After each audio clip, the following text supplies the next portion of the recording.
I'm Ravindra Gurjar, RG sir, again in front of you from Smart Lex Udaipur. Okay तो आज वापस हम आपके सामने आए हैं आपका नया वीडियो लेक्चर जो है नीट जेई क्रैश कोर्स 2020 का। ओके और आज जो मैं टॉपिक आपके सामने लेके आया हूँ उसका नाम है रिलेटिव मोशन या सापेक्ष वेग। अपने आप में ये बहुत ही इंपॉर्टेंट टॉपिक होता है क्योंकि जेई और नीट के पर्सपेक्टिव में कुछ न कुछ क्वेश्चन इससे बनते हैं, ठीक है ना। और ये वाला जो सेक्शन होता है वो स्टूडेंट को थोड़ी तकलीफ देता है, ठीक है ना। भले ही बात करें हम जेई वाले बच्चों की या बात करें नीट वाले बच्चों की, तो ये जो सेक्शन होता है बच्चों को थोड़ा सा तकलीफ देता है ना। तो वो सेक्शन आप अपन करेंगे। तो पहले मैं आपको इसकी थ्योरी या ब्रेन मैपिंग बताऊंगा, क्या क्या आपको पढ़ना है, उसके साथ में एक दो क्वेश्चन लूँगा, फिर मैं इसके साथ में क्या करूँगा फाइनली प्रीवियस ईयर्स में कौन कौन से इसके क्वेश्चन पूछे हुए हैं, तो वो क्वेश्चन आपके इस कंसेप्ट बैंक पे हो रहे हैं या नहीं हो रहे हैं वो आपको क्लियर हो जाएगा, ठीक है ना। चलो रिलेटिव मोशन क्या होता है, सापेक्ष वेग, है ना। तो सबसे पहले बात करते हैं फर्स्ट टाइप का जो कंसेप्ट इसमें आता है वो आता है reference frame and relative motion. मतलब रेफरेंस फ्रेम क्या होता है कि वो पॉइंट जहाँ से अपन क्या कर रहे था उस मोशन को ऑब्जर्व कर रहे हैं वो हमारा क्या कहलाता है, रेफरेंस पॉइंट कहलाता है। तो रिलेटिव मोशन जो होता है हमेशा किसी न किसी के रेस्पेक्ट में होता है, मतलब किसी के सापेक्ष। आप किसी के सापेक्ष क्या हो, आप किसी के सापेक्ष क्या हो, आप उसके सापेक्ष क्या हो, आप उसके सापेक्ष क्या हो। तो आप जब रिलेटिव मोशन जो होता है वो रेफरेंस फ्रेम से रिलेटेड होता है तो पहला कंसेप्ट वहाँ पे बनता है। जैसे कि मान लो दो अलग अलग ऑब्जेक्ट है, वो इंडिपेंडेंटली क्या कर रहा था, मूव कर रहे हैं, अलग अलग क्या कर रहा, स्वतंत्र रूप से गति कर रहे हैं, ठीक है। एक कार इधर जा रही है, दूसरी कार इधर जा रही है, दोनों अपने आप में क्या है, इंडिपेंडेंट है। बट अगर ये वाला कार वाला इसको देखना चाहता है, ये वाला कार वाला इसके गति को ऑब्जर्व करना चाहता है या मोशन को ऑब्जर्व करना चाहता है, तो हम क्या कंसेप्ट लगाते हैं, उसी को हम बोलते हैं रिलेटिव मोशन या सापेक्ष वेग। चलो कैसे स्टार्ट करते हैं, चलो मान लो एक एग्जांपल लेते हैं, ध्यान सुनना। कि मान लो ये एक ऑब्जर्वर है, ये क्या बेटा, एक ऑब्जर्वर है और वो क्या बेटा, रेस्ट पे है, क्या बेटा, रेस्ट पे मतलब विश्राम में है। और यहाँ पे एक कार जा रही है जो 5 मीटर पर सेकंड या 5 मीटर प्रति सेकंड के वेग से जा रही है। ये दोनों मोशन क्या है, अपने आप में क्या है, इंडिपेंडेंट है। ओके इसको मैं मान लेता हूँ बी और इसको मैं मान लेता हूँ ए, ठीक है। तो मुझे क्या करना है कि रिलेटिव मोशन देखना है। और याद रखना रिलेटिव मोशन में मोस्टली आप जो मोशन देखना चाहोगे आप प्रिफर ये करना कि आप रेस्ट ऑब्जेक्ट के कंपैरिजन में देखो। क्या देखो ना, रेस्ट ऑब्जेक्ट के कंपैरिजन में देखो। ये आपको क्वेश्चन जब करोगे तो आपको खुद को आइडिया लग जाएगा, ठीक है। चलो तो मान लो आप ये चाहते हो कि ये कार जो है इसके सापेक्ष कितने गति से चल रही है वो हमको निकालना होता है। तो कैसे निकालते वो, वी ए बी, क्या हो रहा, वी ए बी, ए का वेग किसके सापेक्ष, बी के सापेक्ष, उसको लिखा जाता है V A B, vector form में लिखा जाता है। Relative velocity of A with respect to B is given by V A B. और वो जो होता है वो क्या होता है, V A minus V B, क्या होता है, V A minus V B. और यहाँ पे ये वी ए बी जो है वो क्या है बेटा, relative velocity of A with respect to B, ऐसा लिखा जाता है relative velocity with respect to B, उसको अपन बोलते हैं वी ए बी। ओके और ये जो बी होता है वो हमेशा ऑब्जर्वर की वेलोसिटी होगी। क्या होगी बेटा, ऑब्जर्वर या प्रेक्षक की क्या होगी बेटा, वेग होगा, ध्यान रखना। और ये जिसकी आप निकालना चाहते हो वो स्पीड होगी वी ए। ओके तो अभी इस केस में अगर मैं बात करूं तो यहाँ पे देखो क्या होगा, वी ए बी अगर मैं निकालना चाहता हूँ, दोनों एक ही डायरेक्शन में है तो आप इसको सीधा वेक्टर सम ना करते हुए डायरेक्ट भी निकाल सकते हो। तो क्या होगा, वी ए की स्पीड कितनी है, 5 मीटर पर सेकंड, ठीक है, माइनस ऑब्जर्वर क्या था, रेस्ट पे, बी क्या था, रेस्ट पे, तो अपन क्या बोलेंगे 5 मीटर पर सेकंड। मतलब बी को ए जो है वो कितने से चलता हुआ दिखेगा, 5 मीटर पर सेकंड की स्पीड से चलता हुआ दिखेगा, ठीक है। चल और एग्जांपल लेता हूं मैं कि मान लो ये कार है, ये 5 मीटर पर सेकंड के वेग से क्या कर रही है बेटा, इस डायरेक्शन में जा रही है। ओके, और ये जो है एक दूसरी कार है, वो 5 मीटर पर सेकंड की स्पीड से कहाँ जा रही है बेटा, उसी डायरेक्शन में जा रही है। ये मान लो B है और ये क्या मान लो बेटा A। ठीक है, अब आप क्या चाहते हो, रिलेटिव वेलोसिटी निकालना। क्या निकालना चाहते हो बेटा, रिलेटिव वेलोसिटी। तो हमेशा एक ऑब्जर्वर चाहिए आपको। अब ऑब्जर्वर इस पे ले लो, इस पे ले लो, तो जिसके रेस्पेक्ट में निकाल रहे हो उसको ऑब्जर्वर ले लेते हैं। तो यहाँ पे आपने क्या कर दिया, एक ऑब्जर्वर को बिठा दिया, और ऑब्जर्वर जो होता है वो अपने आप में क्या होता था, रेस्ट पे होता है। ध्यान रखना, प्रेक्षक जो होता है वो अपने आप पे क्या होता है, स्थिर अवस्था में होता है। ध्यान रखना, खुद के रेस्पेक्ट में वो क्या होता है, रेस्ट पे होता है या स्थिर होता है। चलो, तो मान लो अगर आप ए की वेलोसिटी निकालना चाहते हो, किसके रेस्पेक्ट में, बी के रेस्पेक्ट में, तो सर वो क्या आएगी बेटा, V A minus V B. और वी ए कितना था बेटा, 5 metre per second, minus V B कितना था, 5 मीटर पर सेकंड। तो आपका आंसर कितना आया बेटा, 0। क्या बेटा, 0।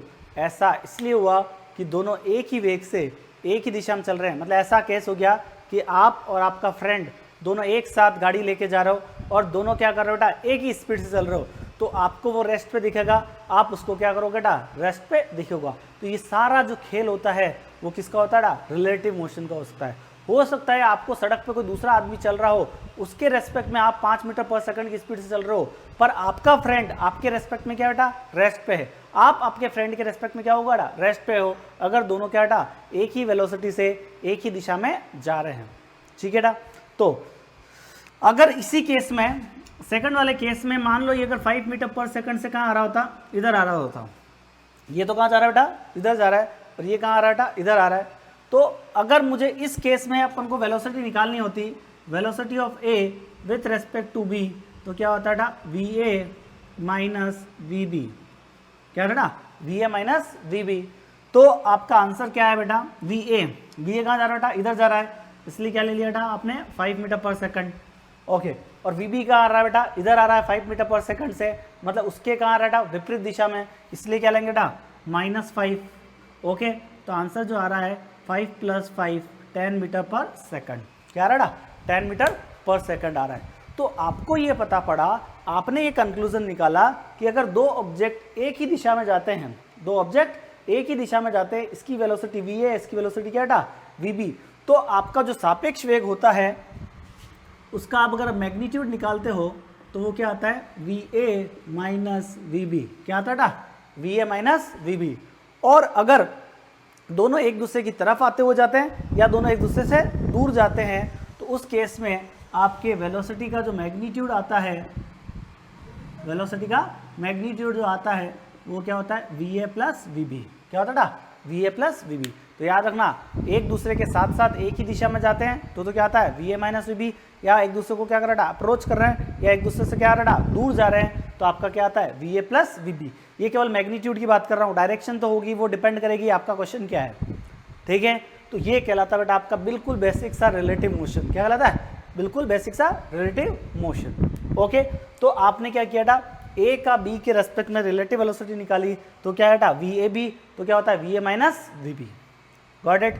ओके, नाउ इसी तरह अगर आपका इसका अवकलन कर लो, क्या निकलो, अवकलन या वेलोसिटी का क्या करो, डिफरेंशिएशन करो। Rate of change of velocity क्या होता है, एक्सेलरेशन। तो अगर आपका ए का बी के रेस्पेक्ट में एक्सेलरेशन निकालना चाहोगे तो क्या आएगा, A B equal to A minus A B. मतलब ए का बी के रेस्पेक्ट में जो एक्सेलरेशन होगा वो क्या होगा बेटा, ए माइनस ए बी, है ना बेटा।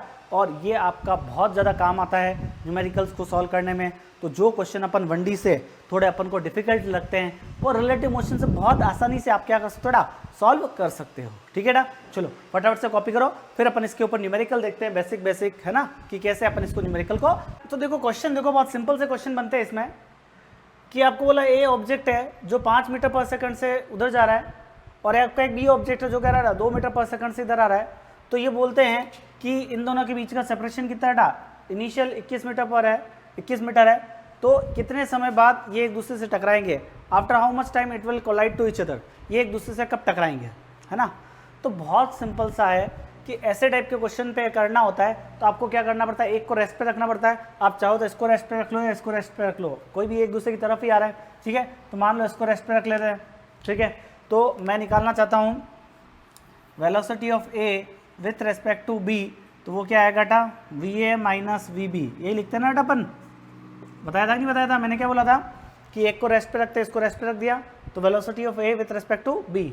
ओके चलो, तो देखो वी ए कितना दे रखा बेटा, 5 metre per second, okay, minus वो कितने से आ रहा है बेटा, इधर आ रहा है, तो कितना हो गया -2, तो कितना आ गया बेटा 7 मीटर पर सेकंड।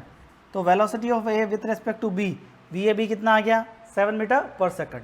मतलब टाइम निकालना है तो टाइम का फॉर्मूला क्या होता है, डिस्टेंस अपॉन वेलोसिटी या डिस्प्लेसमेंट अपॉन वेलोसिटी, जो भी आप बोलो। तो देखो इन दोनों के बीच में डिस्प्लेसमेंट कितना था बेटा, 21 मीटर पर सेकंड, सही 21 मीटर, और वेलोसिटी क्या दे रखा था बेटा, अंदर रिलेटिव वेलोसिटी कितना आया था 7, तो ये एक दूसरे को पार करने में कितना टाइम लेगा बेटा, 3 सेकंड लेगा, क्या लेगा 3 सेकंड। तो ये क्वेश्चन बहुत आसानी से सॉल्व हो गया, है ना। और इसी क्वेश्चन अगर आप 1D में ट्राई करते तो आपको बहुत तकलीफ आती, ठीक है, आप नॉर्मल मोशन की इक्वेशन लगा के करते तो आप बहुत तकलीफ आती, ठीक है। तो ये बहुत ईजी कंसेप्ट बन गया आपका कि टाइम निकालना था, तो इसका इसके रेस्पेक्ट में रिलेटिव वेलोसिटी, एक को रेस्ट पे मान लिया, तो हमने माना कि ये जा रहा है यहाँ से, पर आपको यहाँ पे क्या देखना पड़ेगा, जिसको रेस्ट पे माना उसके रेस्पेक्ट में वेलोसिटी देखनी पड़ती है। तो उसके रेस्पेक्ट में वेलोसिटी कितनी बेटा, 7 मीटर पर सेकंड आई। टाइम कितना लगा, 21 मीटर को पार करने में कितना लगा बेटा, 3 सेकंड, कितना लगा बेटा 3 सेकंड, ठीक है। फॉर एग्जाम्पल इस केस में क्या होता है, इससे दूर जा रहा होता, ये 2 मीटर पर सेकंड से क्या हो रहा था, इससे दूर जा रहा होता, तो क्या ये कोलाइड करेगा कि नहीं करेगा, ये 5 से जा रहा है वो 2 से जा रहा है, ठीक है। चलो तो आप थोड़ा सोच के देखो, अगर इसका सेकंड वाला पार्ट है उसमें टाइम इक्वल टू क्या होगा, डिस्प्लेसमेंट अपॉन रिलेटिव वेलोसिटी।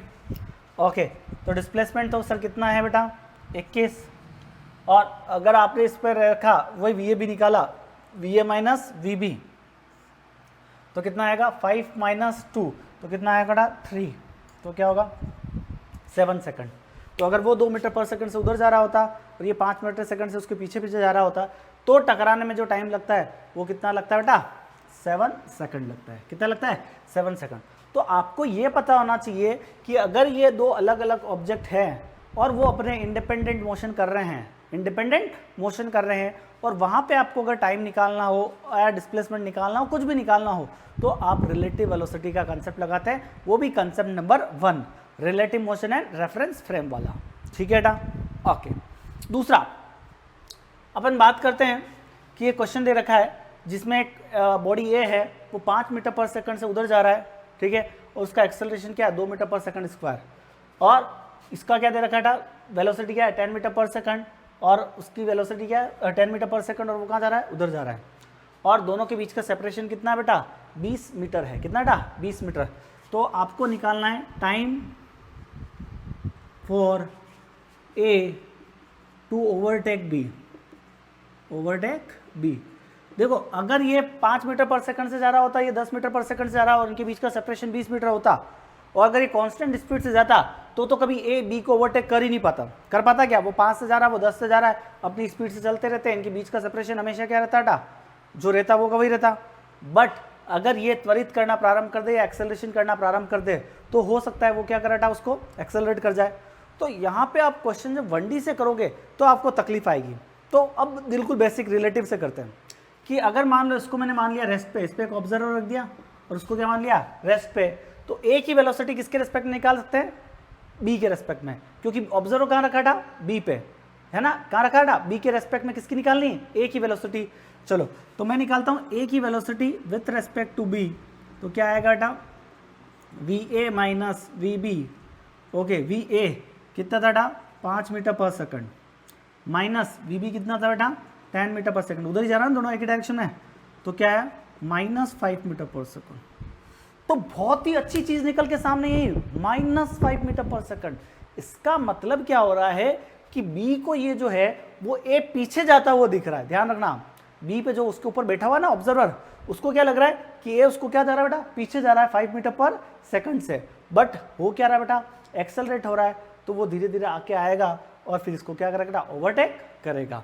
तो आपका वेलोसिटी जो हो गया ए का विथ रेस्पेक्ट टू बी, वो तो कितना हो गया बेटा, 5 मीटर पर सेकंड। अच्छा, एक्सेलरेशन जो होगा किसका बेटा, ए का विथ रेस्पेक्ट टू बी, वो क्या होगा, ए माइनस ए ऑफ बी। तो ये तो कितना दे रखा था 2 और वो कितना था 0, तो एक्सेलरेशन क्या आ गया 2 मीटर पर सेकंड स्क्वायर। तो आपके पास वेग आ गया, आपके पास क्या आ गया, त्वरण आ गया। आपको क्या निकालना है, टाइम निकालना है। तो जब एक्सेलरेटेड मोशन होता है तो एक्सेलरेटेड मोशन की 3 इक्वेशन है, तीनों में से कोई भी लगा लो, ठीक है। तो अपन लगा सकते हैं s equal to U T plus half A T square. s आपका इधर है, प्लस में है, इसलिए क्या ले लिया बेटा 20। u आपका कितना दे रखा बेटा, माइनस का 5 into T plus half, acceleration कितना बेटा 2, और टाइम कितना है वो मुझे कैलकुलेट करना है, तो क्या आएगा टी स्क्वायर। तो ये 2 से 2 क्या हो गया, कैंसल, तो ये आएगा T square minus 5t minus 20 equal to 0। तो टाइम क्या हो जाएगा, minus B plus minus under root B square minus 4ac, तो कितना आ गया 4ac 80 divided by 2a। Okay, तो 5 प्लस माइनस 105 डिवाइडेड बाय 2। तो जो टाइम की वैल्यू प्लस में आएगी है ना, वो आप कैलकुलेट कर लेना। तो इतने टाइम बाद क्या होगा, वो आपका क्या करेगा, ओवरटेक कर लेगा, ठीक है। कौन, ए बी को ओवरटेक कर लेगा। तो वापस सुन लेना, रिलेटिव मोशन का मतलब क्या है, एक ऑब्जेक्ट ए दे रखा है, एक ऑब्जेक्ट बी दे रखा है, दोनों अपने आप क्या कर रहा है, इंडिपेंडेंट मोशन कर रहे हैं, है ना डा। तो यहाँ पे आपको जो कंसेप्ट लगाना होता है रिलेटिव वेलोसिटी का, वो क्या लगाना होता है, V A minus V B या V A plus V B. अगर दोनों पैरेलल एक ही डायरेक्शन में जा रहे हैं तो क्या होता है बेटा, V A minus V B. अगर एक दूसरे की तरफ अप्रोच कर रहे हैं या एक दूसरे से दूर जा रहे हैं तो क्या आता है, V A plus V B. Clear है, बच्चा इसको रट लेता है। पर याद रखना, अभी जब मैं कंसेप्ट सिखाता हूँ मूविंग रेफरेंस फ्रेम, क्या लगाता हूँ, मूविंग रेफरेंस फ्रेम। जैसे देखो कैसे वाला है ना, जब तक आप ये कॉपी कर लेना फास्ट। चलो देखो, मूविंग रेफरेंस फ्रेम वाले में क्या होता है, वो सेकंड कंसेप्ट है बेटा। पहला कंसेप्ट तो समझ आ गया। पहला कंसेप्ट मैंने किसके बारे में बात करा, relative motion and reference frame, है ना बेटा, relative motion and reference frame. सापेक्ष गति एवं निर्देशांक तंत्र, कोऑर्डिनेट सिस्टम होता है निर्देशांक तंत्र। ओके, समझना। सेकंड जो कंसेप्ट है वो कौन सा बेटा, moving reference frame, moving reference frame, ठीक है। इसमें थोड़ा सा अलग चलता, ध्यान रखना। मान लो एक ट्रॉली है, क्या बेटा, ट्रॉली है, और इस पे एक ऑब्जेक्ट है ए जो 5 मीटर पर सेकंड की स्पीड से चल रहा है। किस चल रहा है बेटा, 5 मीटर पर सेकंड की स्पीड से चल रहा है, ठीक है। ओके, और ये ट्रॉली जो थी वो मान लो क्या दे रखी है बेटा, 10 मीटर पर सेकंड की स्पीड से चल रही है ना। या मैं इसको भी नाम दे देता हूँ, 5 10 बाद में देता हूँ, चलो इसको नाम दे देता हूँ वी ए, और ये वी फ्रेम, ठीक है ना, वी फ्रेम।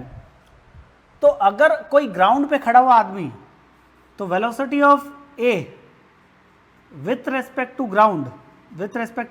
ग्राउंड अगर वो देखेगा तो उसको क्या दिखेगा, V A plus V frame. ध्यान रखना, ये बहुत इंपॉर्टेंट चीज है। मतलब ये है कि अब इंडिविजुअल मोशन नहीं हो रहा, ध्यान रखना, फ्रेम मूव कर रही है, उसके ऊपर कौन है बेटा, ऑब्जर्वर है जो अपनी स्पीड से चल रहा है, वो वी ए स्पीड से चल रहा है और फ्रेम अपनी स्पीड से चल रही है। तो ग्राउंड के रेस्पेक्ट में अगर उसकी स्पीड अपन देखेंगे किसकी बेटा, इस ऑब्जर्वर की, या सॉरी ऑब्जर्वर क्या, इस अपने ऑब्जेक्ट की, ए ऑब्जेक्ट की, तो वो क्या नजर आएगी बेटा, V A plus V F, V frame नजर आएगी। ध्यान रखना, ये बहुत इंपॉर्टेंट है।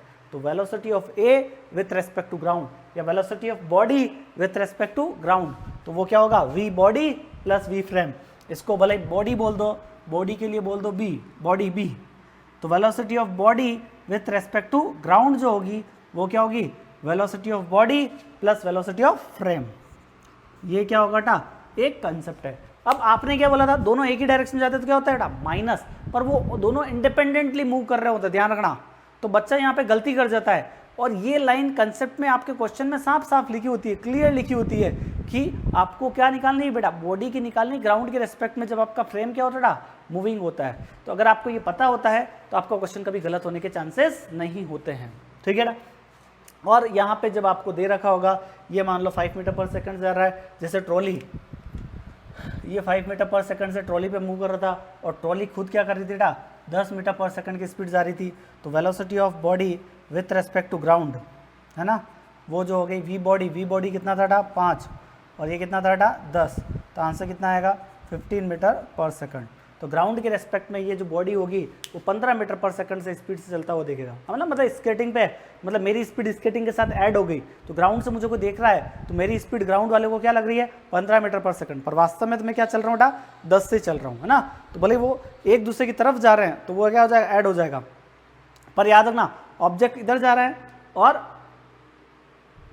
फ्रेम इधर जा रहा है, और ऑब्जेक्ट उस पर कहाँ जा रहा है, अपोजिट डायरेक्शन में जा रहा है, तो क्या हो जाएगा, बीच में क्या आ जाएगा, माइनस आ जाएगा। क्या आ जाएगा, माइनस। वो थोड़ा सा दिमाग आपको लगाना पड़ेगा। क्लियर है। नाउ यही चीज आपके 2D मोशन में भी काम आएगी। किसमें होता है ना, 2D मोशन में भी काम आती है। कैसे, कि मान लो कोई प्लेटफॉर्म है, क्या बेटा, कोई प्लेटफॉर्म है, और प्लेटफॉर्म पे ये 2 मीटर पर सेकंड की स्पीड से फ्रेम क्या कर रही है बेटा, मूव कर रही है, और उस पर कोई ऑब्जर्वर है जो 5 मीटर पर सेकंड की स्पीड से क्या कर रहा है बेटा, उस प्लेटफॉर्म पे ऊपर की तरफ दौड़ रहा है, ठीक है। तो वही velocity of body with respect to ground, वो क्या हो जाएगी बेटा, velocity of body plus velocity of ground.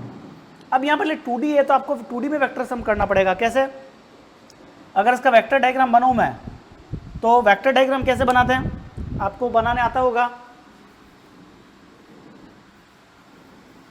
इस क्वेश्चन को 2D ना डाल, 2D में वेक्टर से सॉल्व कर सकते हैं। देखो कैसे बेटा, मतलब velocity of frame, sorry velocity of frame है ना अपना, ओके। तो वेलोसिटी ऑफ फ्रेम कितना दे रखा था बेटा, 2 metre per second. Velocity of frame क्या दे रखा था, 2 मीटर पर सेकंड, और ऑब्जेक्ट की स्पीड क्या दे रही था, 5 मीटर पर सेकंड। तो मुझे स्पीड किसकी निकालनी थी बेटा, बॉडी की। किसके रेस्पेक्ट में, ग्राउंड के रेस्पेक्ट में। तो अगर आप इसका वेक्टर सम करना चाहो, ये निकालोगे, तो ये मान लो वेलोसिटी ऑफ बॉडी थी और ये आपकी वेलोसिटी ऑफ फ्रेम थी। तो velocity of body with respect to frame, आप इस वेक्टर सम से आप क्या कर सकते हो, कैलकुलेट कर सकते हो, ठीक है। तो ये तो सिंपल सी आपकी आएगी, अंडर रूट क्या आएगा बेटा, वी बॉडी का स्क्वायर प्लस वी फ्रेम का स्क्वायर, ऐसे निकालेंगे बेटा। चलो, तो आप क्या करोगे बेटा, दो वेक्टर के बीच का एंगल 90 डिग्री आप कैलकुलेट कर पाओगे। तो एक 5 का स्क्वायर 25 प्लस 4, तो क्या आएगा बेटा, रूट का 29। तो ये मूविंग रेफरेंस फ्रेम वाला कंसेप्ट बहुत काम का होता है। कैसे बेटा, ये जो आपके काम आता है वो रिवर वाली प्रॉब्लम में, इसमें आता है रिवर और बॉडी वाली प्रॉब्लम, स्विमर या रिवर प्रॉब्लम, है ना। तो रिवर प्रॉब्लम में ये कंसेप्ट जो होता है वो मूविंग रेफरेंस फ्रेम वाला ही काम आता है ना। रिवर अपनी स्पीड से चल रही होती है, उसमें ऑब्जेक्ट क्या कर रहा है बेटा, इधर मूव कर रहा है, या स्विमर ऊपर की तरफ मूव कर रहा है, ठीक है। तो वो मूविंग रेफरेंस फ्रेम हो गया। क्या हो गया, मूविंग रेफरेंस फ्रेम। तो रिवर जो है वो सपोर्टिंग होगी, या उसका क्या करोगे, अपोज करने वाली हो जाएगी, है ना। वो आपको क्वेश्चन को देख के करना पड़ेगा कि कैसे हम सॉल्व करते हैं, ठीक है ना। चलो, तो पहला कंसेप्ट अपन ने बोला था, जब दोनों ऑब्जेक्ट अलग अलग स्पीड से मूव कर रही होती है तो वो अगर एक ही डायरेक्शन में जाती है तो V A minus V B, अगर अपोजिट डायरेक्शन में जाती है तो V A plus V B. और सेकंड अपन ने बोला कि मूविंग रेफरेंस फ्रेम है और उसके ऊपर ऑब्जेक्ट और मूविंग फ्रेम दोनों एक ही डायरेक्शन जा रही है तो V A plus V B, और दोनों अपोजिट आ रहा है तो V A minus V B. तो डोंट गेट कन्फ्यूज, ध्यान रखना। क्लियर है। चल, अब अपन बात करेंगे इसके बाद कौन सा था, रिवर प्रॉब्लम और रेन प्रॉब्लम। बहुत बेसिक कंसेप्ट है, आप सीखना, ठीक है ना। तो उससे पहले एक बार ये कॉपी कर लो। तो तीसरा जो केस अपना आता है वो कौन सा आता है, रिवर फ्लो केस। क्या आता है, रिवर फ्लो केस। कि मतलब आपका ये एक डी विड्थ का रिवर है, नदी है मतलब, और ये क्या डा, इसमें ऐसे पानी फ्लो हो रहा है, ठीक है। आपको पानी के फ्लो की स्पीड मान लो वो दे रखी है uf, फ्लो ऑफ रिवर, और जो स्विमर है वो स्विमर की स्पीड जो आपको दे रखी है वो क्या दे रखी है vs, और ये जो स्पीड होती है स्विमर की वो किसके रेस्पेक्ट में दे रखी होती है, रिवर के रेस्पेक्ट में, रिवर के फ्लो के रेस्पेक्ट में। तो ये कहलाती है स्विमर स्पीड, क्या कहलाती है, swimmer speed with respect to या विथ रिलेटिव टू फ्लो, ठीक है, वो क्या होती है, vs होती है, ठीक है। तो यहाँ पे क्वेश्चंस बनते हैं, बहुत सारे वैरायटी ऑफ क्वेश्चंस बनते हैं। तो स्विमर की स्पीड ऐसे दे रखी होती है, फ्लो रिवर फ्लो ऐसा होता है, और इसमें डिफरेंट टाइप के क्वेश्चंस बनते हैं। तो क्या वो वैसा का वैसा केस हुआ कि हुआ जिसमें अपने मूविंग फ्रेम के ऊपर एक बॉय क्या कर रहा था बेटा, मूव कर रहा था। तो मूविंग फ्रेम को एज अपन क्या मान ले बेटा, यूएफ मान ले, और उसकी पे जो स्विमर की स्पीड है वो क्या बेटा, vs है। तो अगर मैं इसको वेक्टोरियल फॉर्म में लिखूं तो देखो कैसा करते हैं, ये आपकी क्या बेटा vs, ये आपकी क्या बेटा vs है, और ये कौन है बेटा uf, कौन है बेटा uf। तो ये जो स्पीड होगी वो क्या होगी बेटा vs नेट, क्या होगा बेटा vs नेट स्पीड, ये कैलकुलेट होगी। याद आ रहा है कुछ, अपन ने क्या बोला था, vs की speed with respect to ground, अपन ने बोला था ना विथ रेस्पेक्ट टू ग्राउंड, इसको मैं ऐसे बोल देता हूँ vs नेट, ओके ओके। तो vs नेट जो होता है वो क्या आएगा, v swimmer plus u flow, ये आएगा कि नहीं आएगा बेटा, क्या आएगा v swimmer plus u flow, वो क्या होगा बेटा, उसकी स्पीड हो जाएगी, ओके। तो यहाँ पे ये वाली जो स्पीड होती है जिससे वो नदी को क्रॉस करता है उसको बोलते बेटा क्रॉसिंग स्पीड, क्या बेटा क्रॉसिंग स्पीड, या क्रॉसिंग वेलोसिटी नहीं बोल रहा हूँ, स्पीड बोल रहा हूँ, तो वो क्या कहलाती है बेटा वेलोसिटी, ओके। और अगर मुझे टाइम टू क्रॉस रिवर निकालना, मतलब नदी को पार करने का टाइम निकालना हो, मान लो इस रिवर की विड्थ क्या है बेटा d, तो टाइम टू क्रॉस रिवर मतलब नदी को पार करने का टाइम, तो टाइम का फॉर्मूला क्या होता है बेटा, डिस्टेंस अपॉन स्पीड, तो डिस्टेंस अपॉन क्रॉसिंग स्पीड, उससे अपना क्या निकल जाएगा बेटा, टाइम टू क्रॉस रिवर, नदी को पार करने में कितना समय लगेगा, वो इतना लगता है, ओके। अब वो इधर जा रहा था पर फ्लो के कारण उसकी नेट स्पीड कहाँ आ रही बेटा, इस डायरेक्शन में आ रही है, तो vs नेट वो तो कहाँ बेटा, इस डायरेक्शन जा रही है, ओके। अब तो ध्यान सुनना, तो उसको पहुँचना तो कहाँ चाहिए था, यहाँ पे, पर वो पहुँच कहाँ जाता है बेटा, यहाँ पे। तो जितना वो शिफ्ट होता है उसको बोलते ड्रिफ्ट, क्या बोलते बेटा ड्रिफ्ट, या कितना विस्थापित हुआ, क्या कहलाता है बेटा ड्रिफ्ट या विस्थापित।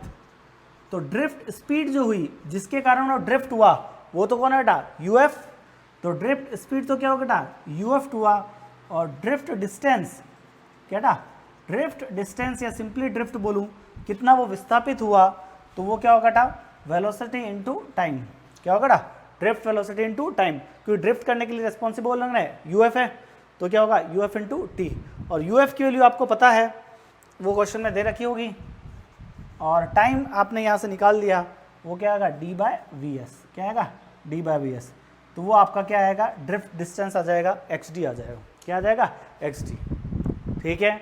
तो बहुत अच्छा क्वेश्चन बनता है ये। तो मोर और लेस आपको जो भी पूछा जाए वो इससे रिलेटेड ही होगा, ठीक है। अब यहाँ पे ध्यान से सुनना, वापस मैं क्या बोल रहा हूँ, क्वेश्चन क्या था, क्वेश्चन क्या है, केस क्या है कि रिवर फ्लो हो रही है, उसकी स्पीड दे रखी है, फ्लो की स्पीड दे रखी है, क्या दे रहा है uf, ओके, और स्विमर की स्पीड जो दे रखी है vs with respect to river, वो क्या दे रखी है बेटा vs दे रखी है, ठीक है। और अब मेरा ये केस ऐसा हो गया, जिसमें एक मूविंग रेफरेंस फ्रेम है और उस पर एक ऑब्जेक्ट कर रहा था मूव, तो 2D वाला रेफरेंस फ्रेम वाला केस हो गया है ना। तो उसमें आप क्या करो बेटा वेलोसिटी क्या होती है बेटा ऐड होती है, तो क्या हो जाएगी UF प्लस VS। तो मैंने क्या कर ली, वेक्टरली इनको क्या कर लिया बेटा, ऐड कर लिया। ओके, अच्छा अब इसमें हमको क्या निकालना होता है कि वो यहाँ से यहाँ तक जाएगा तो क्रॉस करने में कितना टाइम लेगा। तो टाइम का फॉर्मूला क्या होता है, डिस्टेंस अपॉन स्पीड। तो क्रॉसिंग स्पीड जो होगी वो क्या बेटा, VS, और टाइम का हो जाएगा distance upon speed. Okay, drift speed जो उसको ड्रिफ्ट करवा रहा है, आगे की तरफ ले जा रहा है, वो कौन बेटा, UF। ओके, और अब इसके कारण जितना ड्रिफ्ट हुआ वो डिस्टेंस अगर निकालनी है तो ड्रिफ्ट स्पीड इनटू टाइम हो जाएगा। क्लियर है? ओके, बट इसी क्वेश्चन में कितनी बार क्या होता है, इसी का दूसरा केस होता है, वहां पे आपको क्वेश्चन में क्या दे रखा होता है कि वो ऐसा मूव ना करते हुए वो क्या करता है, किसी पर्टिकुलर एंगल पे मूव करता है। क्या करता है, किसी पर्टिकुलर एंगल पे मूव करता है। तो क्या चेंजेस आएगा क्वेश्चन में वो भी आप देख लो।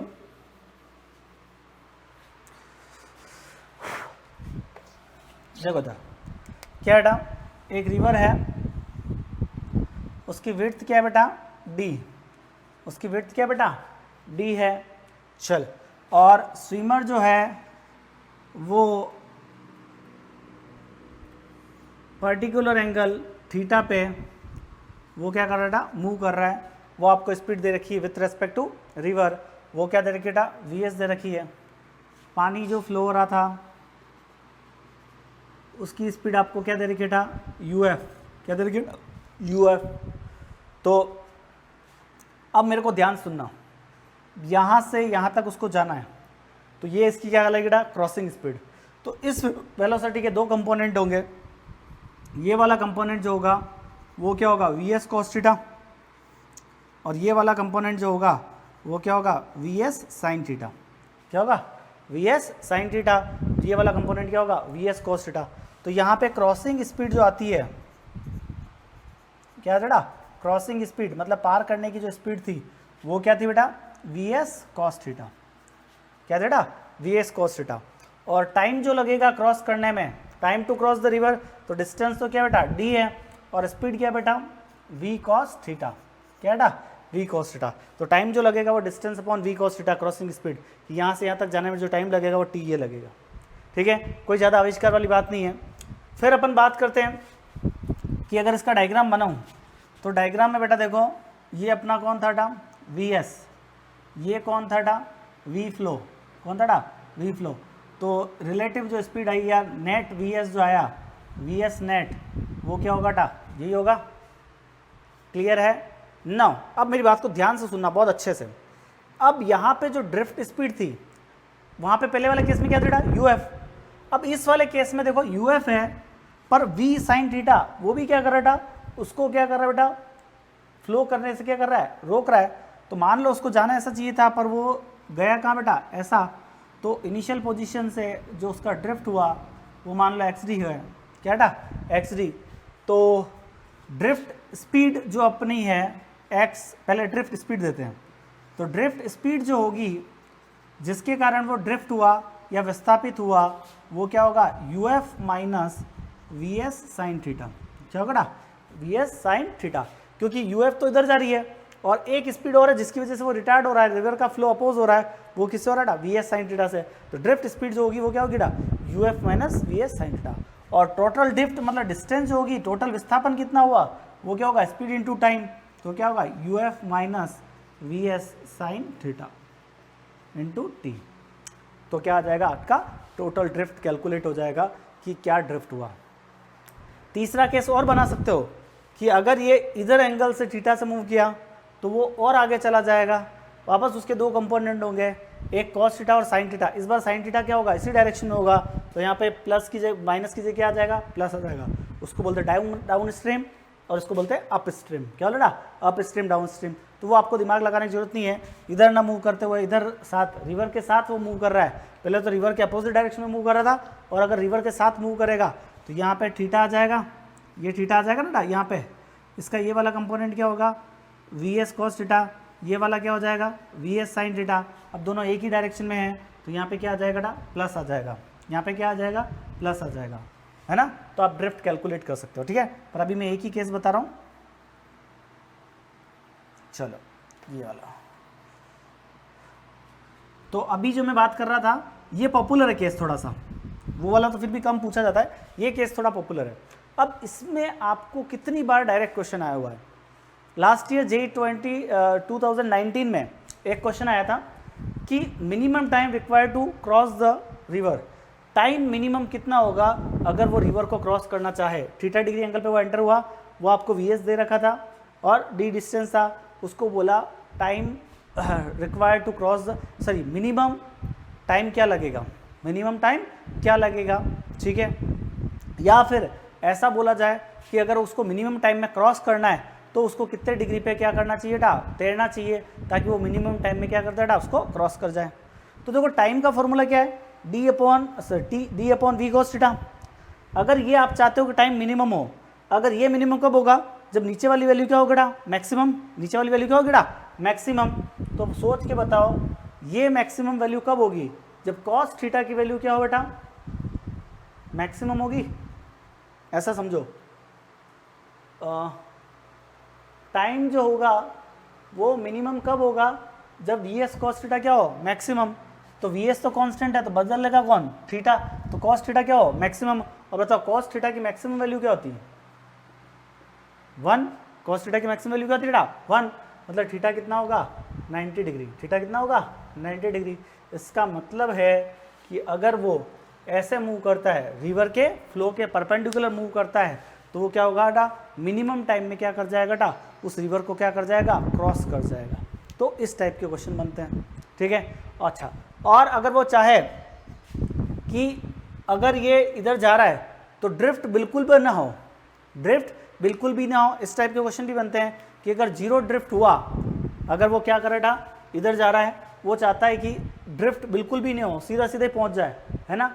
तो ड्रिफ्ट अगर मिनिमम हो तो क्या केस होगा, तो ड्रिफ्ट मिनिमम करने के लिए आप ड्रिफ्ट को क्या कर दो बेटा, 0। तो ड्रिफ्ट डिस्टेंस को आपने क्या कर दिया, 0। तो क्या आएगा, UF minus VS sine theta, ठीक है, इंटू T। तो ड्रिफ्ट मिनिमम कब हो सकता है, जब UF जो है वो क्या बेटा, VS साइन थीटा के बराबर होगा। इस केस में आपका जो ड्रिफ्ट होगा या विस्थापन होगा वो क्या होगा, मिनिमम होगा। क्या होगा ना, मिनिमम। तो रिवर फ्लो में इससे ज़्यादा कोई केस बन नहीं सकता, ठीक है। तो याद रखना, आपको VS दे रखा होगा, D डिस्टेंस दे रखी होगी, और आपको कुछ भी वैल्यू पूछ लेगा। 2 क्वेश्चन तो मैंने आपको ये बता ही दिया कि मिनिमम टाइम में क्रॉस करने के लिए उसको कैसा मूव करना चाहिए। तो कैसा मूव करना चाहिए बेटा, उसको रिवर के फ्लो के परपेंडिकुलर मूव करना चाहिए। ड्रिफ्ट अगर वो चाहता है मिनिमम हो, मिनिमम ड्रिफ्ट मतलब हो ही नहीं, ड्रिफ्ट अगर 0 हो, तो ड्रिफ्ट 0 हो तो कब केस हो सकता है, जब UF बराबर क्या बेटा। तो यहाँ पे देखना, JEE और नीट में आपके उस कंसेप्ट से रिलेटेड अभी लेटेस्ट 3 क्वेश्चन आए हुए हैं, ठीक है। तीनों क्वेश्चन अच्छे हैं, ध्यान से सुनना क्या क्या क्वेश्चन है। पहला क्वेश्चन क्या है, a stream speed is 2 kilometre per hour, मतलब रिवर जो फ्लो हो रही है उसकी स्पीड क्या दे रखी है बेटा, 2 kilometre per hour. Okay, swimmer speed क्या दे रखा है, वो अपन को नहीं बोला। ओके, स्विमर स्पीड जो दे रखी थी वो क्या दे रखा था, 4 किलोमीटर पर आवर। चलो VS है, डायरेक्शन अभी नहीं बताई। Find the direction through which he can cross the river straight. अच्छा, तो ये आपको नहीं दे रखी है। अगर उसको रिवर को स्ट्रेट पार करना है, रिवर को क्या करना है, स्ट्रेट पार करना है, तो उसको किस डायरेक्शन में मूव करना चाहिए, है ना। तो अब थोड़ा सोचो, अगर सर वो इधर मूव करेगा तो रिवर स्ट्रेट पार करने से रहा, अगर वो स्ट्रेट जाएगा तो भी ड्रिफ्टिंग के कारण वो क्या करेगा, आगे मूव करेगा। तो बट ऑब्वियसली उसको रिवर के अगेंस्ट मूव करना पड़ेगा, मतलब अप स्ट्रीम में मूव करना पड़ेगा। कितनी स्पीड दे रखी बेटा, ये 4 किलोमीटर पर आवर दे रखा था। तब जाके क्या होगा बेटा, वो थोड़ा सा ड्रिफ्ट होगा और वो क्या करेगा, स्ट्रेट पार कर पाएगा, ठीक है। चलो, तो मतलब आपको क्या निकालना है, ये थीटा निकालना है।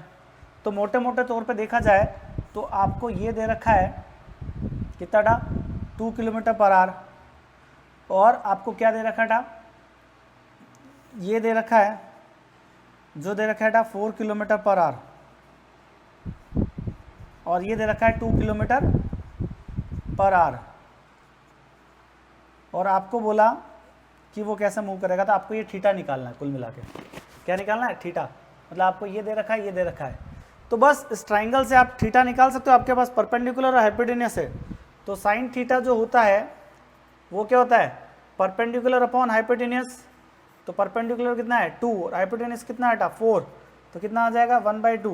तो साइन थीटा कितना आ गया 1/2, तो थीटा इक्वल टू क्या हो गया 30 डिग्री। क्या हो गया 30 डिग्री। अब ऑप्शन में 30 डिग्री भी है और ऑप्शन में 120 डिग्री भी है, तो आपका आंसर क्या होना चाहिए? आपका आंसर क्या बोला? Find the direction through with respect to flow. Flow के साथ देखो, फ्लो इधर है आपका, ये थीटा कितना है बेटा 30 डिग्री और ये कितना है बेटा 90 डिग्री, तो आपका आंसर जो होगा वो कितना आएगा बेटा 120 डिग्री। क्या होगा बेटा 120 degree with the river flow. तो रिवर की जो फ्लो हो रही है उससे अगर 120 डिग्री एंगल पे मूव करेगा तो वो क्या होगा स्ट्रेट पार करके उसको चला जाएगा। ठीक है, ये क्वेश्चन आपका जेईई 2019 का क्वेश्चन है। देखो बहुत इजी क्वेश्चन था, कोई दिमाग नहीं लगाना था ज़्यादा। ओके, स्टीमर स्पीड दे रखी 5 किलोमीटर पर आवर और रिवर स्पीड दे रखी 3 किलोमीटर पर आवर और direction for which he can cross the time in river minimum time. बहुत अच्छा, अभी क्वेश्चन करवाया था थोड़ी देर पहले, मैंने आपको कंसेप्ट बताया था। मिनिमम टाइम आ जाए तो टाइम का फॉर्मूला मैंने बताया था डिस्टेंस अपॉन, याद आ रहा है कुछ, वी.एस. कॉस थीटा, है ना। तो ये कॉस थीटा मैक्सिमम हो तो थीटा कितना आया था 90 डिग्री। कितना आया था 90 डिग्री। करवा दिया था मैंने क्वेश्चन कि रिवर के फ्लो के परपेंडिकुलर मूव करेगा तो वो मिनिमम टाइम में क्रॉस कर जाएगा, है ना। और एक बार नीट में क्वेश्चन पूछा हुआ है, मुझे ये ईयर याद नहीं है, नीट में क्वेश्चन पूछा हुआ है कि आपको वही रिवर स्पीड दे रखी है 4 kilometre per hour, swimmer speed दे रखी है 5 किलोमीटर पर आवर, वो डायरेक्शन फाइंड करो जिससे उसको शॉर्टेस्ट पाथ में फाइंड करें। क्या करेगा शॉर्टेस्ट पाथ में जा सकते हैं। तो शॉर्टेस्ट पाथ से सर क्या होगा स्ट्रेट लाइन ही जा सकता है। शॉर्टेस्ट पाथ का मतलब क्या होगा स्ट्रेट लाइन। सेम क्वेश्चन हो गया कि नहीं हो गया? उसने बोला स्ट्रेट जाए या शॉर्टेस्ट पाथ बोले, तो शॉर्टेस्ट पाथ मतलब क्या है सर सीधा सीधा चला जाए, ये शॉर्टेस्ट पाथ होगा। तो उसको पर्टिकुलर एंगल से मूव करना है, वो आपको स्पीड दे रखी बेटा कितनी 5 किलोमीटर पर आवर और ये कितना दे रखा था 4 किलोमीटर पर आवर। तो ये आप थीटा क्या कर सकते हो कैलकुलेट कर सकते हो। तो थीटा जो होगा वही क्या आएगा साइन थीटा। क्या आएगा साइन थीटा कितना आ जाएगा 4/5। तो थीटा इक्वल टू 4/5 कितना होता है 53 डिग्री। तो कितनी डिग्री एंगल से मूव करना चाहिए उसको 53 डिग्री एंगल पे। अगर क्वेश्चन में कुछ एडिशनल पूछता, एडिशनल क्या पूछ लेता, मान लो पूछ लेता कि आपकी वीएस नेट क्या है, स्विमर की नेट स्पीड क्या होगी, स्विमर की नेट स्पीड क्या होगी। तो अगर आपको वीएस नेट भी निकालना हो, क्या निकालना बेटा वीएस नेट, तो आपको पता है क्या होता है वी फ्लो प्लस क्या होगा वी स्विमर। क्या होगा V flow plus V swimmer. और उससे आप क्या कर सकते हो जो वैल्यू आपको कैलकुलेट करने को बोलेगा वो वैल्यू आप कैलकुलेट कर सकते हो। वेक्टर सम आता है ना आपको दो का, आपको थीटा पता ही है, दो वेक्टर के बीच का एंगल आपको पता है, तो a² + b² + 2ab cos theta से आप क्या निकाल सकते हो वीएस नेट भी कैलकुलेट कर सकते हो। तो ऐसे बेसिक क्वेश्चन आपके रिवर फ्लो के आपके एग्जाम में पूछे जाते हैं। तो आपको बिल्कुल भी घबराने की जरूरत नहीं है। जो मैंने आपको कंसेप्ट सिखाया है वो सारा आप आसानी से कर लो, आपके सारे क्वेश्चन सॉल्व हो जाने हैं उससे। ठीक है, चलो एक इसमें लास्ट कंसेप्ट बचता है, वो आता है रेन प्रॉब्लम। क्या बेटा रेन प्रॉब्लम, बारिश गिर रही है, वो छाता कितनी डायरेक्शन में होल्ड करे कि अपने आप को बारिश से बचाए, है ना। दो ही केस होते हैं, या तो बारिश क्या हो सीधी गिरे या हवा चल रही बारिश के साथ साथ तो बारिश क्या करे टेढ़ी गिरे। कंसेप्ट एक ही है, आपको घबराने की जरूरत नहीं है। पर आपको चलो उससे पहले एक बार ये कॉपी कर लो फिर लास्ट कंसेप्ट इसका फोर्थ वाला है, वो रिवर वाटर प्रॉब्लम के बाद जो आती है वो आती है रेन वाली। क्या बेटा रेन प्रॉब्लम। तो रेन प्रॉब्लम में आपको बिल्कुल भी घबराने की जरूरत नहीं है। रेन प्रॉब्लम आपके फर्स्ट कंसेप्ट से रिलेटेड है। क्या होता था उसमें, दो ऑब्जेक्ट अलग अलग होते थे, दोनों का मोशन अलग अलग होता था, इंडिपेंडेंटली होता था। अब एक को दूसरे के रेस्पेक्ट में देख रहे थे, या तो ऐड करते थे या सब्ट्रैक्ट करते थे। आप ऐसे ही करते थे नहीं करते थे? यहाँ पे भी ऐसे ही बेटा, बारिश नीचे गिर रही है या हवा के साथ ऐसे गिर रही है, उसका मोशन अलग होगा। जो छाता लेके आदमी जा रहा है वो अलग मोशन कर रहा है। दोनों मोशन अपने आप में क्या बेटा इंडिपेंडेंट है। ठीक है, अब एक का दूसरे के रेस्पेक्ट में अगर आपको देखना है तो आपको वही करना पड़ेगा, VA माइनस VB वाला कंसेप्ट लगाना पड़ेगा। ठीक है बेटा, बस शर्त ये है कि पहले वो एक ही डायरेक्शन में थे, पैरेलल थे, अब एक दूसरे से क्या बेटा परपेंडिकुलर है। देखो क्या क्वेश्चन बनता है उसमें समझना कि मान लो एक ऑब्जर्वर है, वो अपनी स्पीड से, या एक ऑब्जेक्ट है ऑब्जर्वर जो भी मानो, वो अपनी स्पीड से V0 स्पीड से जा रहा है और बारिश की जो बूंदें हैं, ये बारिश की बूंदें वो वी आर स्पीड से क्या हो रहा है, नीचे गिर रही है। तो देखो वापस ये मोशन अपना है अलग है, ये मोशन अपना अलग है। तो अगर आपको मान लो कोई भी निकालना हो, speed of rain with respect to क्या निकालना है बेटा, observer, speed of rain with respect to observer निकालना है, तो आप सिंपल सा निकाल सकते हो वी आर ओ, क्या होगा बेटा, वी आर ओ, तो क्या आएगा V R minus V O, क्या होगा V R minus V O. अच्छा, इस प्रॉब्लम को बिल्कुल इक्विवेलेंट बनाते हैं, कैसे बनाते हैं, चलो पहले तो अपन को क्वेश्चन क्या बनता है, पहले समझो। क्वेश्चन ये बनता है कि सर वी नॉट स्पीड तो इधर होती है, आप चलो पहले ऐसे नहीं, पहले मुझे बताओ वी आर जो आपको दे रखा है रेन स्पीड, वो वेक्टर कहाँ दे रखा था, वी आर वेक्टर कहाँ दे रखा है, डाउनवर्ड दे रखा है। मुझे क्या चाहिए, V R minus V O क्या आना चाहिए बेटा, माइनस का, तो इधर तो होगा तो क्या होगा, प्लस का वी ओ होगा, अगर मैं इधर ले लूँ तो क्या हो जाएगा माइनस वी ओ, है ना। तो ये जो वेक्टर होगा, ठीक है, ये जो वेक्टर होगा वो क्या देगा, वी आर ओ देगा, क्या होगा वी आर ओ देगा, और इससे आप क्या कर सकते हो, ये एंगल आप फाइंड कर सकते हो, ठीक है। ये चीज़ समझ में आ रही है। नाउ अब क्वेश्चन मेरा ध्यान से समझना, क्वेश्चन हमेशा एक ही टाइप का आता है कि बारिश सर अब सीधी गिर रही है, ठीक है, आदमी इतनी स्पीड से वो जा रहा है, तो छाते को कौन से डायरेक्शन में होल्ड करे ताकि वो भीगे नहीं। तो इसका फिक्स क्वेश्चन होता है या फिक्स कंसेप्ट होता है, तो आप बोलते हो कि वो छाते को, मतलब ऐसा मान के चलना ना, वो ऐसा आ रही है, वो छाते को क्या कर रहा, इस पर्टिकुलर डायरेक्शन में थीटा, क्योंकि ये थीटा होगा तो ये भी क्या होगा थीटा, तो थीटा डिग्री एंगल पे वो ऐसे होल्ड करेगा तो वो गीला नहीं होता है। तो बच्चा कितनी बार कंफ्यूज होता है कि सर ऐसा क्यों, सर बारिश की बूंदें तो ऐसे गिरेगी तो छाता वो ऐसे होल्ड क्यों करें। तो सिंपल से समझना, जब बारिश की बूंद यहाँ से यहाँ गिरे होगी तो तब तक तो ये आगे चला गया होगा ना, उसकी स्पीड दे रखी ना वी नॉट, तो ये बारिश की बूंद जब यहाँ गिरेगी तब ये तो आगे पहुँच गया होगा, और छाता उसने ऐसा रख रखा होगा तो वो क्या होगा, उसको क्या कर दिया होगा, प्रोटेक्ट कर दिया होगा। तो कुल मिला के आपको क्या निकालना होता है, थीटा निकालना होता है, मतलब ये वाली चीज़। अब ये टेन थीटा कैसे निकाले, आपके पास ट्राइंगल है, यहाँ से आप ट्राइंगल से क्या निकाल सकते हो बेटा, टेन थीटा की वैल्यू कैलकुलेट कर सकते हो। टेन थीटा की जो वैल्यू आएगी वो क्या आएगी बेटा, बोलो, परपेंडिकुलर अपॉन बेस, तो क्या आ जाएगा V naught upon V R, तो थीटा जो आएगा वो क्या आएगा tan inverse V naught by V R. ये आपको क्वेश्चन में गिवन होगा, तो आप उससे क्या कर सकते हो, थीटा कैलकुलेट कर सकते हो। इस डायरेक्शन में उसको अम्ब्रेला को होल्ड करना चाहिए ताकि वो गीला नहीं हो। क्लियर है। अब मेरी बात को ध्यान से सुन लेना, अगर वो बोलता है कि बारिश की बूंद स्ट्रेट नहीं गिर रही है और हवा के साथ किसी पर्टिकुलर एंगल पे है, तो बस कोई ज़्यादा चेंजेस ही नहीं आएगा। वी आर वैक्टर इधर है तो वी आर वैक्टर कहाँ बन जाएगा, ऐसे बन जाएगा, है ना। मेरी बात को समझना, जैसे वी आर वैक्टर इधर है ना, हवा के साथ बारिश ऐसे गिर रही है, और वी नोट कहाँ बेटा, इधर है, वी नोट कहाँ बेटा, इधर है माइनस का, तो वी आर माइनस जो वी नोट होगा वो ये होगा, ये वी आर हो जाएगा, ठीक है। अच्छा, इस प्रॉब्लम को एनालाइज करने के लिए सिंपल सी चीज़ बताता हूँ। ऑब्जर्वर को आपने क्या माना था, एक चीज़ को रेस्ट पे मानते थे, तो मान लो आप ऐसे मान लो कि आपका जो ऑब्जर्वर है वो वी नोट, वो तो क्या बेटा रेस्ट पे है, वो तो क्या बेटा रेस्ट पे है, और आपकी जो बारिश है उसकी स्पीड आप क्या मान लो, वी आर ओ, क्या मान लो बेटा वी आर ओ, और आपको ये थीटा क्या करना होता है, कैलकुलेट करना होता है। आप ये ध्यान रखो बस, ठीक है। वी नोट की स्पीड तो ये है, ये आपको वी नोट स्पीड दे रखी होगी, आप इसको क्या मान लो, रेस्ट पे मान लो, और बारिश जो आपको आती हुई लगती है वो आप क्या निकाल लो, वी आर ओ। ये इसी का इक्विवेलेंट वाला पार्ट है, क्या बेटा इक्विवेलेंट पार्ट। आए तो समझ में, नहीं तो ठीक है, बस आपको याद रखना टेन थीटा कैलकुलेट करना आना चाहिए। आपको वी नोट दे रखा होगा, वी आर दे रखा होगा, और आपको पूछेगा कि कौन से डायरेक्शन में वो अम्ब्रेला को रखे ताकि गीला ना हो। कितनी बार वो थीटा दे रखा होगा, और वी नोट और वी आर में से एक वैल्यू दे रखी होगी, दूसरी वैल्यू पूछेगा, ठीक है। ये सिंपल सी basic problem rain water problem आती है। क्लियर है। एक बार ये 4 दे रखा था, ये 5 दे रखा था, थीटा की वैल्यू पूछी थी, ठीक है। टेन थीटा इक्वल टू 4/5 निकाल सकते हो, ठीक है। एक बार ये क्वेश्चन आया हुआ है, बाकी क्वेश्चन अभी तक ये नहीं पूछा गया है, ये रेन प्रॉब्लम वाला, है ना।